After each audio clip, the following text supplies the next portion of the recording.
Assalamualaikum warahmatullahi wabarakatuh.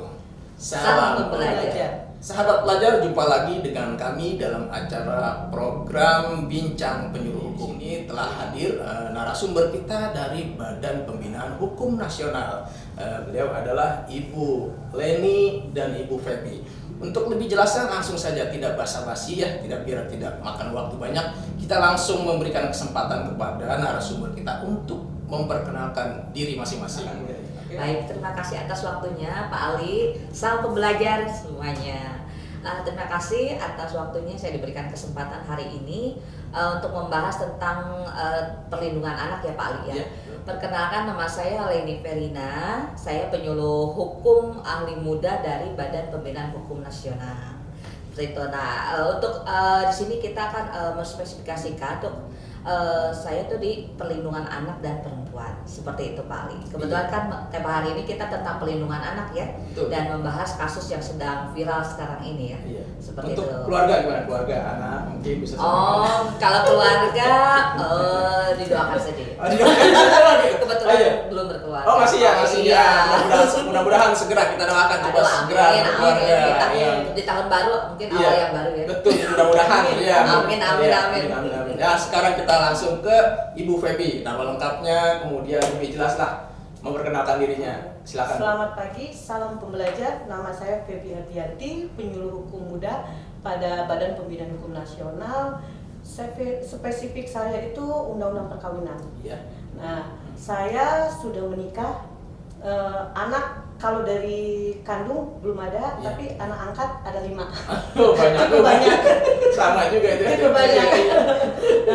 Iya, mudah-mudahan jadi berkah ya. Amin, Jadi amin, berkah. mudah-mudahan, amin. Iya. Jadi jika ada sahabat pembelajar yang ingin bertanya, konsultasi tentang perkawinan, bisa datang ke kami, Iya. ke kantor Badan Pembinaan Hukum Nasional.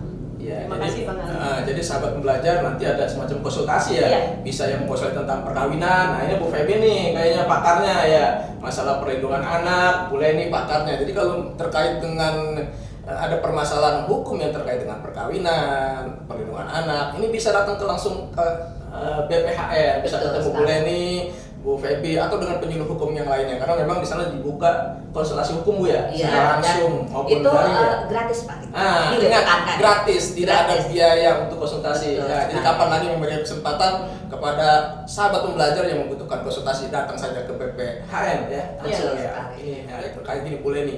Ini kan memang kekerasan terhadap anak sampai saat ini itu masih terjadi. Iya. Seperti pemukulan, kemudian ada ya terkait dengan fisik ya, kekerasan fisik, psikis, kekerasan seksual. Ini terkait dengan ada banyak kasus ya. Iya. Anak memukul pemukulan terhadap anak kandung sendiri itu dilakukan oleh orang tuanya.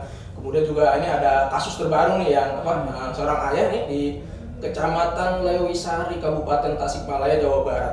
Dia itu tega memotong alat kelamin atau kemaluan anak yang berusia 5 tahun. Itu dilakukannya saat anaknya itu sedang tidur. Nah, ini menurut Bu Leni nih dari kasus dari sisi perlindungan anak ini, apakah ada undang-undang yang mengatur tentang perlindungan anak ini? Kemudian ini kan pelakunya orang tua kandungnya sendiri. Nah ini dari sisi perlindungan anak ini gimana Bu Leni? Baik, terima kasih Pak Ali.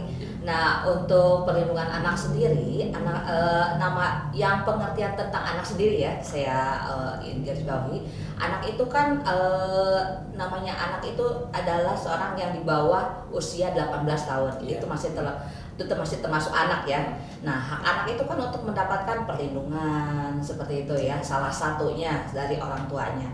Nah, apabila misalnya terjadi kasus, apalagi dilakukan oleh orang terdekat sendiri ya, dan kebetulan itu ayahnya ya, ayahnya sendiri itu akan sangat ya kita miris sekali ya mendengarnya, dan itu akan dikenakan ya hukuman maksimal bagi pelaku kekerasan terhadap anak tersebut. Nah itu dalam undang-undang itu sesuai dengan Undang-Undang Nomor 17 Tahun 2016 itu tentang perlindungan anak, itu diberikan sanksi pidana itu selama 15 tahun penjara. Ancaman hukumannya betul, ya maksimal. Dan ini ada tambahan lagi, jadi ada ayat khusus yang ditambahkan dalam Undang-Undang Perlindungan Anak itu yang kebetulan nih Undang-Undang Nomor 17 Tahun 2016 ini kan itu adalah perbaikan. istilahnya penambahan ya Iya. dari undang-undang nomor yang sebelumnya itu tentang penambahan sanksi pidana. Iya. Karena kan banyak sekali terjadi seperti kekerasan seksual ya oleh orang terdekat atau orang lain. Nah, itu ditambahkan. Nah, ini ada karena pelakunya orang terdekat. Nah, itu ditambahkan dengan 5 tahun juga Jadi pidananya. Jadi 20 tahun. iya, karena yang pelakunya adalah orang Orang tuanya terdekat, sendiri, betul. maka ada penambahan hukumannya ya. 5 tahun betul. Iya. Jadi ditambah sepertiga ya. Sepertiga. Hukuman. Ditambah juga nanti ada denda sekitar 5 miliar ya. Iya. Seperti itu untuk ancaman pidananya. Nah, ini untuk ayat khusus itu tadi itu sangat diperlukan ya. Karena memang orang terdekat itu kan harusnya seperti itu, bukan orang tua saja ya. Seperti misalnya pengajar dan juga misalnya wali. Misalnya kan orang tua itu anak itu sudah tidak punya orang tua ya. Walinya iya pengajar, dan seperti ya banyak kasus yang terjadi kan, misalnya orang pengajar ya. Nah, itu termasuk dalam pasal khusus tadi yang ditambahkan sepertiga. Penambahan ya, karena Betul, seperti dilakukan oleh orang-orang terdekat istilahnya ya, dan udah yang keluarga, istilahnya ya. dipercaya untuk melindungi si Melindungi si anak itu. Mm-mm. Ini gimana kalau misalkan ini kan informasinya yang kita baca dari kasus ini itu ada indikasi, diduga diduga orang tuanya mempunyai kelainan jiwa katanya. Itu gimana dari sisi pelindungan anak sendiri? Diduga untuk kelainan jiwa. Kelainan jiwa ya, kelainan jiwa. Nah, dari sisi pelindungan anak, nah ini karena ini korbannya anak, nah itu difokuskan untuk pemberian sanksi pidana ya, itu tetap mengacu pada Undang-Undang Perlindungan Anak. Tetap. Nah, kecuali korbannya itu bukan anak nih ya. Nah, itu barulah kita pakai itu KUHP gitu ya. Nah, Undang-Undang Pidana. Nah, itu kalau korbannya bukan anak. Nah, tapi karena ini korbannya dan anak, tetap walaupun misalnya pelakunya dewasa, itu tetap kita pakai sanksi pidananya itu ke perlindungan yang di Undang-Undang Perlindungan Anak. Jadi karena bersifat khusus sahabat pembelajar, jadi tetap siapapun pelakunya ketika melakukan kekerasan terhadap anak, maka yang ancaman pidana itu menggunakan Undang-Undang Perlindungan Anak Bu ya. Iya, seperti itu, betul sekali. Nah, Bu Febi, ini terkait dengan kasus ini nih. Iya. Nah, ini kan dilakukan oleh orang tua nih, pasti kan ada juga ada istrinya ya. Ini kan dalam lingkup keluarga ya. Ini kalau dilihat dari kacamata Undang-Undang Perkawinan ini, itu gimana? Ya, perilaku seperti ini. Oke, Bang Ali, sebelum kita bahas ke kasusnya, Pebi akan menjelaskan ya, di Undang-Undang Perkawinan itu ada undang-undang terbaru, yaitu Undang-Undang Nomor 16 Tahun 2019. Itu hanya klausul untuk umur yang boleh menikah, itu 19 tahun. Nah, jadi Undang-Undang Perkawinan masih tetap berlaku Undang-Undang Nomor 1 Tahun 74. Nah, kita harus lihat dulu, di pernikahan itu ada pernikahan siri atau pernikahan tidak dicatat. Nah, kita lihat dulu di Undang-Undang Perkawinan di pasal 2 ayat 2 ya, ayat 1, perkawinan sah jika dilakukan menurut agama dan kepercayaan masing-masing. Yang ayat keduanya ya, tiap-tiap perkawinan harus dicatat menurut peraturan perundang-undangan. Jadi dilihat dulu, kalau dia nikahnya dicatat, jadi negara hadir. Mau nggak mau muncullah undang-undang KDRT, kekerasan dalam rumah tangga. Tetapi kalau dia nikahnya tidak dicatat, maka itu kriminal murni atau perlindungan anak. Nah, kita lihat itu dulu ya. Nah, kalau tadi Bang Ali membicarakan orang tuanya itu ada identik gila bapaknya, karena di kita ini kalau pas nikah ijab kabulnya dia berhasil, misalnya pas nikah dia mengucapkannya benar, tepat, itu dianggap sah. Walaupun dia identik ada kelainan jiwa. Nah, itu dianggap pernikahannya sah. Jadi dianggap bapaknya itu memang orang tuanya, jadi masuk ke perlindungan anak. Nah, sekarang Pebi bahas tentang Undang-Undang KDRT-nya. Jika di Undang-Undang KDRT itu PKDRT di nomor 23 tahun 2004. Nah, pasal 5 KDRT itu ada jenisnya fisik, psikis, seksual, dan penelantaran anak. Maaf ya. Nah, kalau yang tadi disiksa itu masuknya fisik. Kalau hukumannya, kalau dia luka ringan 5 tahun, dendanya 15 juta. denda. Nah, kalau berat 10 tahun dendanya 30 juta. Itu 10 tahun ancaman pidananya. Pidana. Berarti lebih berat ke undang-undang Iya, anak ya. iya, Walaupun itu dilakukan di dalam lingkup keluarga ya. Iya, betul sekali. Lalu kalau menyebabkan kematian 15 tahun dendanya 45 juta. Tetapi karena korbannya anak, kalau ini kan KDRT bisa korbannya pembantunya atau misalnya orang yang tinggal di keluarga tersebut, di rumah tangga tersebut, istrinya maupun suami. Kalau korbannya anak itu biasanya fokus ke undang-undang perlindungan Iya, anak. lebih khusus lagi. Ya, lebih khusus karena lagi. hukumnya lebih besar, Iya. lebih berat. Lebih berat ya. Lebih berat. Jadi kalau menurut Pebi kembali ke kasus ya, Iya. untuk kekerasan dalam rumah tangga, perkawinan lah. Iya. Kalau bisa perkawinan itu atas dasar agama dan komunikasi yang baik. Kalau sudah didasari dengan agama dan komunikasi yang baik, maka akan terhindar terhadap kekerasan dalam rumah tangga. Mungkin itu aja jawaban. Jadi dari lebih Bang. agama juga paling Harus. ya lebih apa namanya ya sebagai apa ya Pondasi. Iya, sebagai pondasi tidak terjadinya seperti apa namanya Kekerasan. seperti Iya. itu, karena menjadi pondasi untuk ya mungkin lebih apa ya, kalau agama tuh lebih kuat ya. Lebih kuat ya. Jadi kalau misalnya kita berpikir untuk mukulin anak, Iya. tapi kalau kita berpikir anak ini kan titipan Titip Allah, iya. jadi harus kita jaga. Mau nggak mau tanggung jawab. Iya. mau nggak mau pikiran kita untuk Melakukan, melukai anak iya. kita bisa hindari. Betul, dengan iya. kita berwudu. Iya. Kalau misalnya Kristen mungkin baca doa ya, Iya, kali ya. sama-sama ya. Iya. Mungkin seperti itu Bang Ali. Iya. Iya. Iya. Iya. Baik, mungkin boleh saya tambahkan Oh, boleh, ya silakan, tadi Bu. Iya, boleh. untuk yang pelaku kekerasan terhadap anak Iya. ya. Nah, makanya kan di sini karena pelakunya tadi orang dekat, nah makanya sangat penting sekali hadirnya untuk Undang-Undang Nomor tadi ya 17 tahun 2016 itu tentang penambahan hukuman apalagi pelaku kekerasan ya. Nah, ini kan tadi pelaku terancam dengan pasal 76. Iya. Nah, junto pasal 80 Undang-Undang Nomor 35 tahun 2014 tentang perlindungan anak, juga junto pasal 44 Undang-Undang Nomor 23 tahun 2004 tentang PKDRT. Nah, juga ada junto pasal 335 Kitab Undang-Undang Hukum Pidana. Karena kan tadi pelakunya ayah, itu kan namanya PKDRT itu dilakukan bukan hanya suami ke istri ayah ya, atau istri ke anak. Dia pokoknya namanya keluarga itu pokoknya dalam lingkup dalam lingkup keluarga itu sudah termasuk ya dalam PKDRT. Nah, jadi ini termasuk dalam PKDRT juga ada gitu betul. Nah, karena kan namanya kasus kekerasan itu pasti sebuah kejadian yang akan terus berulang ya, begitu seperti mata rantai ya. Nah, makanya bagaimana kita sebagai penyuluh hukum mungkin ya, kami itu bagaimana caranya untuk istilahnya mengurangi mata rantai tersebut. Kalau memutus mungkin kan agak sulit ya, dan itu membutuhkan waktu yang panjang. Nah, bagaimana caranya kami untuk mengurangi lah supaya keras betul tidak terjadi kekerasan seperti itu. Jadi memang ini bagian daripada tugas penyuluh hukum ya, untuk memberikan kesadaran hukum kepada masyarakat ya, paling nggak ada upaya pencegahan lah dari ini. Baik, ini bulan ini ada kasus lagi nih, ini di Palembang nih. Jadi seorang anak ini diperkosa oleh ayahnya, oleh ayah kandungnya ya. Ini menurut Mbak Leni ini apakah hukumannya orang tua yang melakukan kekerasan fisik seperti memukul anak kandungnya dengan memperkosa ini gimana nih hukumannya? Ya, kalau misalnya untuk hukuman istilahnya pelaku pencabulan ya, dan itu kan istilahnya guru ya? Ayahnya. Oh, ayahnya ya betul.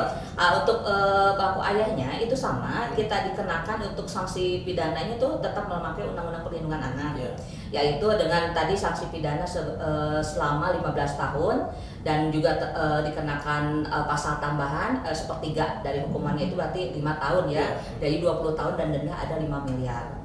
Nah, itu dan karena kan dia melakukan kekerasan seksual seperti itu kepada anak. Nah, karena kan anak itu harus dilindungi ya dari segala macam kekerasan seperti itu. Tapi tetap kita mengacu kepada Undang-Undang Perlindungan Anak karena kan korbannya anak tersebut ya. Sama penambahan hukuman ya. Iya, sepertiga tadi ya, karena termasuk kan tadi seperti yang saya jelaskan, meskipun mau pelakunya orang tua atau seperti yang dalam berita kan viral ya, misalnya maaf nih misalnya oknum guru agama misalnya ya sekolah, nah itu kan termasuk pendidik itu kan istilahnya orang yang dititipkan, yang harusnya melindungi, mengayomi ya, itu termasuk ke dalam pasal yang pasal khusus tadi seperti ini menarik nih Bu Febi, Iya. bisa tambahan nih. Ini kan kayak tadi kan ada guru agama, ya kan guru mengaji. Tadi kita menyampaikan bahwa oknum oknum ya. Nanti kalau nggak ada oknum kita salah ya kan. Ya oknum lah, oknum guru ngaji atau di pesantren ini kan. Tadi kita sepakat ya bahwa fondasi agama itu yang menjadi salah satu pencegahan kita melakukan kekerasan fisik, psikis. Nah, tapi ini di lingkungan pesantren, guru ngaji, ya kasarnya oknum guru ngaji melakukan pelecehan seksual terhadap santrinya, ini gimana nih ya? Ya, sebelum Febi bahas ke pertanyaan Bang Ali, Febi akan menambahkan pertanyaan yang tadi. Kasus tadi ya, silakan ya, oke siap. Gini, kalau kasus yang tadi ayahnya memperkosa anaknya, itu kita harus lihat dulu. Harusnya di kita itu yang Febi suka prihatin melihatnya. Kenapa? Kadang-kadang saking sayangnya orang tua sama anak nggak dipisah tidurnya. Misalnya umur yang dia sudah dianggap sudah mengerti lah 3 tahun, harusnya dipisah tempat tidur daripada pisah dari orang tuanya. Kalau misalnya dia sudah kelas 6 masih tidur bareng sama orang tuanya, identiknya akan terjadi seperti ini tanda kutipnya laki-laki ya, laki-laki ya, anaknya perempuan. Misalnya ada hubungan suami istri antara istrinya dan papanya ya, anaknya dia lihat lagi tidur. Nah, kita kan lihatnya lagi tidur, belum tentu dia tidur, ya kan? Dan misalnya, ya kan, lucu kan? Jadi harus dipisah nih. Jadi dari sisi perkawinan ya. Nah, misalnya orang tuanya misalnya ngelihat anaknya sudah dewasa kan, kadang-kadang itu terjadi kalau anak tunggal. Nah, ataupun mungkin dia saking sayangnya sama anak perempuan ya, dia boleh tidur sama orang tuanya bareng gitu ya, bareng. satu kamar. Sedangkan dia umurnya sudah dewasa, misalnya sekitar 13 tahun. Sudah cukup lah ya. Cukup ya. Dia tidur, terlihatlah tersingkap bajunya kan kalau kita tidur, ya baju kita kemana-mana, ya kan? Ya menahan sawat orang tuanya ini. Ibaratnya ini ada dari awal ya, pencegahan gitu ya, karena dari lingkungan keluarga ini sudah terbentuk seperti itu ya. Dan jadi kalau bisa 3 tahun harus mau nggak mau dipisah dari tidurnya orang tua. Dan kita tekankan sama anak kita, baik lelaki maupun perempuan, ada bagian-bagian sensitif yang tidak boleh disentuh orang lain, walaupun orang tuanya harus izin sama mereka. Jadi mereka tahu, oh bagian ini tidak boleh. Kalau kita zaman dulu itu kan tabu menceritakan tentang seks lah ya. Sekarang ini kita harus kasih tahu siapapun, walaupun ayahnya itu tidak boleh, harus izin. Jadi lebih kepada pendidikan ini ya terkait dengan itu ya. Sama ya tadi dalam kasus yang orang tua memperkosa itu mungkin ya ada identik awal mulanya itu seperti itu yang tadi disebut. Cuman hukumannya sama. Bisa hukuman KDRT, undang-undang KDRT itu perbuatannya kekerasan seksual. Itu pidananya 12 tahun, dendanya 36 juta. Tetapi karena korbannya anak itu diperlakukan undang-undang perlindungan anak. Sekarang Febi akan membahas tentang yang di pesantren. Kalau di pesantren itu beda lagi. Itu dia tidak ada kasus KDRT, tapi dia pure murni pelindungan anak. Nah, jadi di pesantren juga kita tanamkan sama anak kita. Misalnya anak kita mau di pesantren, lelaki atau perempuan, kita tanamkan agama dan kita protek dia dari awal. Bagian sensitif kamu tidak boleh dipegang siapapun. Kalau dipegang kamu berontak, kamu berhak untuk marah. Kalau selama ini kan di pesantren takut. Anak diapain guru takut. Takut nilainya kurang. Takut nanti kenapa. Kita protek anak kita dari awal. Kalau kita protek anak kita, insya Allah itu gak akan terjadi. Tapi kan keterbatasan dalam lingkup tertutup ya. Ini kan lingkup tertutup, artinya kan dia mungkin bisa saja setahun sekali baru ketemu orang tuanya. Anak kan handphone aja kan nggak boleh ya. Kalau di pesantren. Iya, di pesantren. Ini kan permasalahan ini dilakukan oleh guru ngaji ya, Iya. maksud oknum ya, Oknum. Iya, itu padahal Iya. dia yang mengajarkan agama, mendidik agama, tapi dia malah menjadi pelakunya. Ini kan Iya. Iya. apalagi gitu. Nah, Iya kan? dari dididik itu kita dari kecil, Bang Iya. Ali, dari Itu umur lebih 3 lebih tahun. lebih kepada Protek diri. protek diri anaknya ya. Iya. Iya. Kalau misalnya oknumnya ini, kalau kita protek, misalnya kita ini, anak kita mau sekolah di mana, Bang Iya, Ali? Jadi betul. ada sikis ketakutan. Iya. Jadi bagaimana untuk mata rantai ini kita hentikan dengan kita protek. Misalnya kayak anak Pebi, dari kecil tuh Pebi udah kasih bela diri. Anak angkat ya, Pebi kasih bela diri. Jadi kalau dia tidak menyukai apa yang terjadi, misalnya disentuh bagian itu, dia Iya. bisa berontak. Iya. Bisa Jadi melakukan perlawanan bisa ya. melakukan perlawanan. Iya. Jadi Pebi harap orang tua, Iya. saking dia menyayangi anaknya, jangan sampai kebablasan. Iya. Kayak tidur bareng sama orang tuanya. Jadi kita harus tahu ini bagian-bagian yang dilarang.